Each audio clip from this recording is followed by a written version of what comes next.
Good morning friends. यदि आपको English में इंटरेस्ट है तो मैं आज आपको एक आपके जीवन को बदलने वाली चीज़ बताने वाला हूँ। आपने इंग्लिश के बारे में अभी सुना होगा, टेंस के बारे में सुना होगा कि यदि हम टेंस पढ़ते हैं तो सामान्यतः 3 टेंस होते हैं: प्रेजेंट टेंस, पास्ट टेंस और फ्यूचर टेंस।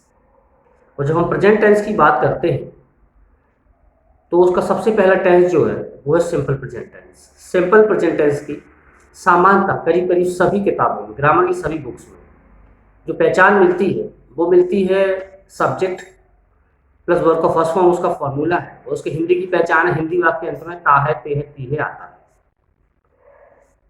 आज मैं आपको बताने वाला हूँ कि ये सिंपल प्रेजेंट जो है, इस फर्स्ट फॉर्म, वर्ब का फर्स्ट फॉर्म जो है वो ताते थी, उसकी पहचान उसके आधार पर एक अच्छी इंग्लिश की कल्पना नहीं की जा सकती, क्योंकि ये ताते थी 32 से 33 स्थानों पर और आता है।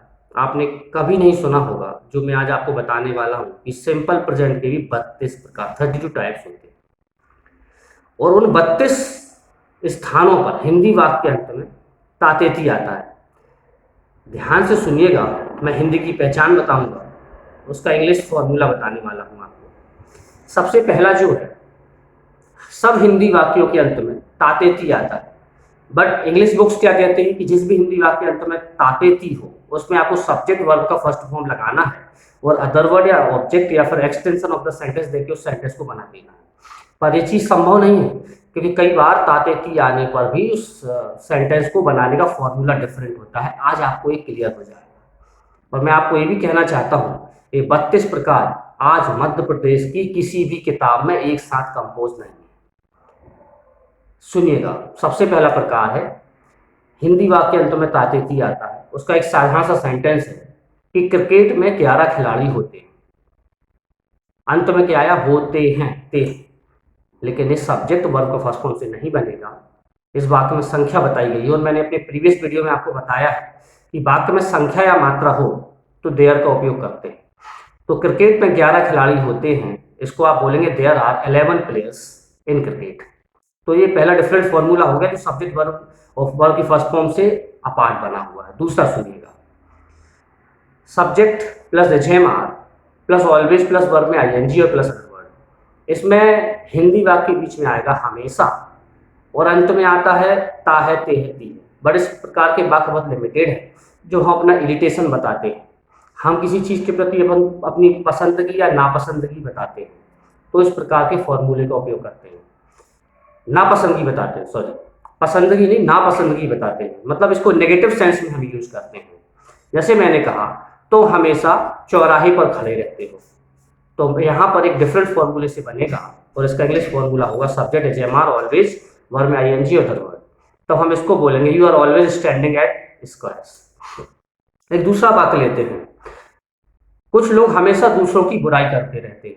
तो बुराई करना एक नेगेटिव एस्पेक्ट है, तो इसको भी सब्जेक्ट वर्ब का फर्स्ट फॉर्म और ऑब्जेक्ट से नहीं बना सकते। इसका इंग्लिश होगा यू आर ऑलवेज, तो हमेशा दूसरों की बुराई करते रहते हो, you are always speaking ill of others. तो इसमें देखिए जेएमआर भी आ गया है और वर्ब में आईएनजी भी आया है। ध्यान रखिए, कभी भी किसी डिसलाइक को बताने के लिए, इरिटेशन को बताने के लिए, चिड़ बताने के लिए तातेती होते हुए भी इसमें वर्ब के फर्स्ट फॉर्म का उपयोग नहीं करते। इसमें आपको सब्जेक्ट एचएमआर ऑलवेज और वर्ब में आईएनजी का फॉर्मूला लगाना पड़ेगा, जो subject plus V1 plus other word mean simple present की कॉन्सेप्ट से एब्सोल्युटली डिफरेंट है। अगला सुनिएगा, यदि कोई कार्य किसी दूसरे व्यक्ति के द्वारा होता है तो ऐसी चीज में भी सब्जेक्ट प्लस वर्ब का फर्स्ट फॉर्म से फॉर्मूला नहीं बनेगा, आप सेंटेंस नहीं बना सकते। जैसे आप कहें कि मैं हर माह अपनी कटिंग करवाता हूँ, मैं मोबाइल रिचार्ज करवाता हूँ, वह नाली साफ करवाता है। तो इस प्रकार के सभी वाक्यों में कार्य दूसरे व्यक्ति के द्वारा हो रहा है, तो ऐसे वाक्यों में गेट लगा के आपको सेंटेंस बनाना पड़ेगा। जैसे मैंने बोला कि वह हर माह नाली साफ करवाता है, तो नाली साफ स्वीपर कर रहा है, आप नहीं कर रहे, उसमें सब्जेक्ट तो स्वीपर है। तो यहाँ पे आप बनेगा, सेंटेंस का फॉर्मूला होगा subject plus gate plus object plus verb का थर्ड फॉर्म। तो ऐसे वाक्यों को आप ऐसे बनाओगे, जैसे आपने सेंटेंस दिया कि वह हर माह नाली साफ करवाता है, तो उसका होगा he gets the drain cleaned every month. मतलब इसमें गेट आएगा, ऑब्जेक्ट आएगा, फिर वर्ब का थर्ड फॉर्म है, जो सिंपल प्रेजेंट टेंस की कॉन्सेप्ट से एब्सोल्यूट डिफरेंट है। अब मैं अगला बता रहा हूँ, जब दो घटनाएं एक के बाद एक घटे, जैसे मैंने बोला जैसे ही ट्रेन प्लेटफॉर्म पर आती है, यात्रीगण प्लेटफॉर्म की ओर, यात्रीगण पटरियों की ओर, बोगियों की ओर दौड़ने लगते हैं। तो इस वाक्य में दो घटनाएं हैं जो एक के बाद एक घट रही हैं। तो मैं जैसे मैंने बोला, जैसे ही ट्रेन प्लेटफॉर्म पर आती है लोग कंपार्टमेंट की ओर दौड़ने लगते हैं। तो ऐसे वाक्यों में जैसे ही शुरू हुआ है तो इसमें एज सून एज सबसे पहले आएगा। तो इसका सेंटेंस होगा as soon as train arrives at the platform the passengers start running towards the compartment. तो ये भी थोड़ा सा डिफरेंट है क्योंकि इसमें एज सून एज का उपयोग हुआ है। अब एक अगला स्ट्रक्चर लेते हैं। जैसे कहा मैंने कि ट्रेन के आते ही यात्री बोगियों की ओर दौड़ने लगते हैं। तो जब बात में आते ही, जाते ही, खाते ही, सोते ही, बताते ही, मतलब एक के बाद एक घटना हो, बट उसमें टाइम अंतराल कम है, उसमें समय का जो है बहुत कम गैप रहता है। तो ऐसे वाक्य नो सूनर से बनते हैं। मीन्स ये भी सिंपल प्रेजेंट की कॉन्सेप्ट से डिफरेंट बनेंगे। तो इसमें अपन बोलेंगे कि no sooner does the train arrive at the platform then the passengers start running towards the compartment. तो इसमें नो सूनर और देन का स्ट्रक्चर यूज हुआ है। इसके बाद यदि हिंदी वाक्य अंत में आता है पढ़ता है, तो फिर आगे आता है पढ़ती है, पढ़ते हैं, तो ऐसे वाक्य में एक कंपल्सन बताई जाती है। कंपल्सन मीन्स मजबूरी बताई जाती है। जैसे मैं कहूँ कि मुझे रोज बाजार जाना पड़ता है, तो यहाँ पे भी सिंपल प्रेजेंट की कॉन्सेप्ट भंग होती है। और ऐसे फॉर्मूले, ऐसे वाक्यों को बनाने के लिए एक फॉर्मूले से बनाएंगे जिसमें हमें subject has to oblique have to plus verb का फर्स्ट फॉर्म रखना पड़ेगा। तो ऐसे वाक्यों में हम बोलेंगे I have to go to market daily, जो भी सिंपल प्रेजेंट की कॉन्सेप्ट से डिफरेंट है। इसके बाद हम लेते हैं जब हिंदी वाक्य अंत में करते रहते हो या करती रहते हैं, मतलब एक कार्य जो रिपीटेटिव मोड में हो रहा है, तो ऐसे वाक्यों को बनाने के लिए कीप ऑन का उपयोग होता है। जैसे मैं बोलूं तुम किसी को कुछ भी कहने लगते हो, या हिंदी वाक्य अंत में आ जाए लगता है, लगते हैं, लगती हो, तो ये भी सिंपल प्रेजेंट की कॉन्सेप्ट से डिफरेंट है। तो ऐसे वाक्य बनेंगे कीप ऑन से। तो जैसे मैं बोलूं कि you keep on saying anything to anybody, तो इसमें कीप ऑन का उपयोग हुआ है क्योंकि ये कार्य जो आप फ्रिक्वेंटली करते रहते हो, तो कीप ऑन से बनता है।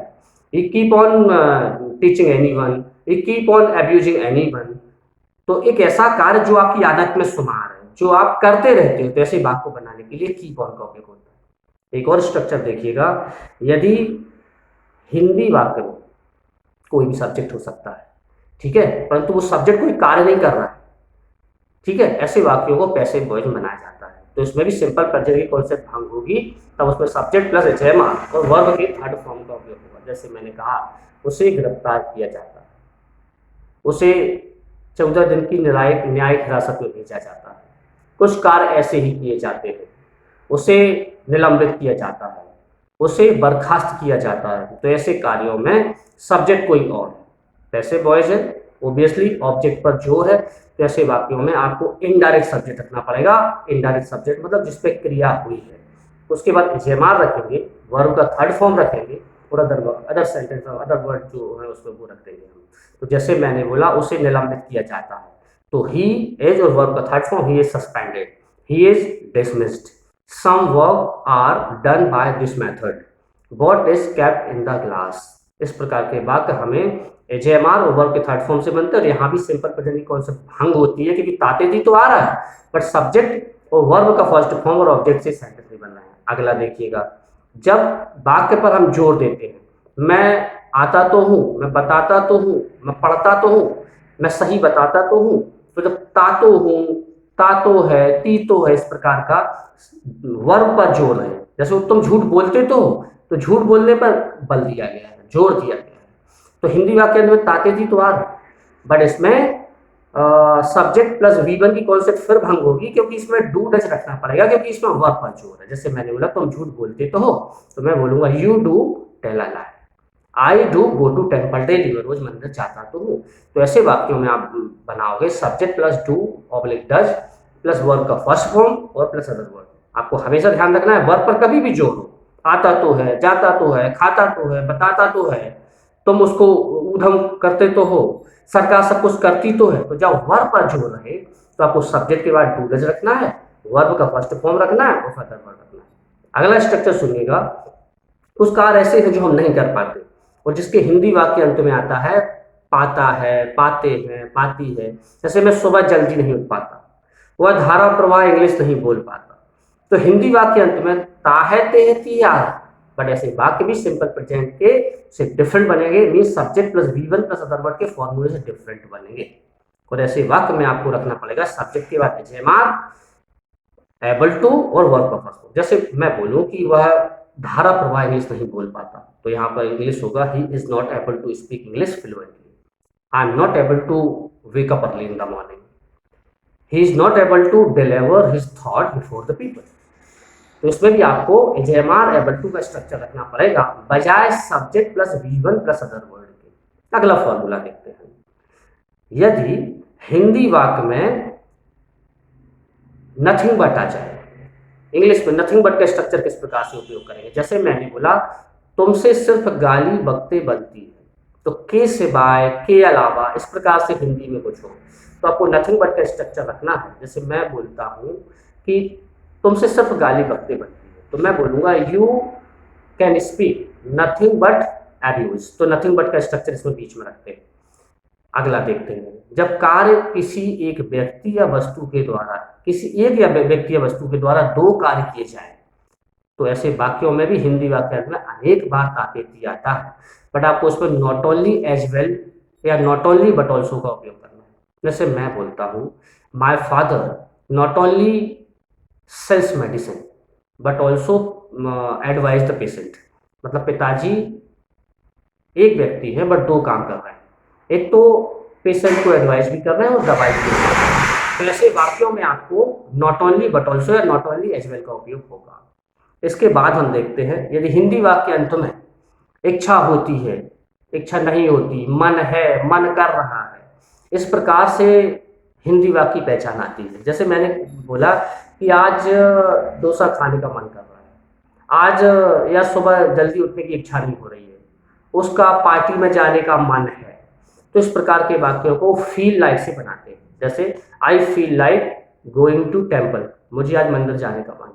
I don't feel like waking up early in the morning today, आज मेरी सुबह जल्दी जाने की इच्छा नहीं हो रही है। I don't feel like talking to you, मेरा तुमसे बात करने का मन नहीं है।